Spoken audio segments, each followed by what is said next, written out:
Brigade ke-34 Rusia terekam menerobos dan meledakkan gudang bawah tanah tentara Ukraina di wilayah Kursk. Rekaman detik-detik serangan diunggah di Telegram pada Jumat 24 Januari 2025. Dalam keterangan unggahan disebutkan inilah momen penyerangan terhadap gudang bawah tanah di Kursk. Brigade ke-34 menerobos parit tentara Ukraina. Selain menembak, pasukan Rusia juga menyerang dengan melemparkan granat ke arah tentara Ukraina, hingga mengirim serangan rentetan artileri ke posisi tentara Ukraina. Belum diketahui nasib tentara di dalamnya.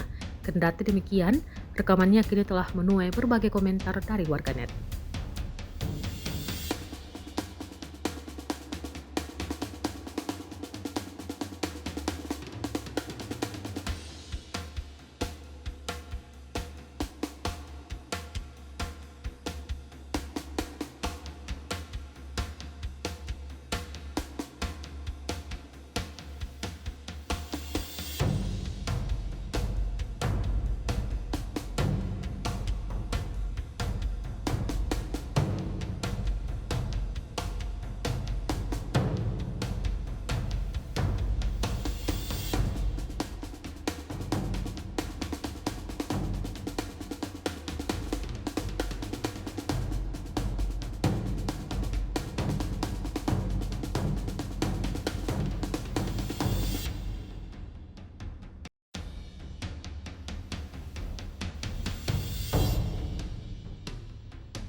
Download Tribun X sekarang, menghadirkan lokal menjadi Indonesia.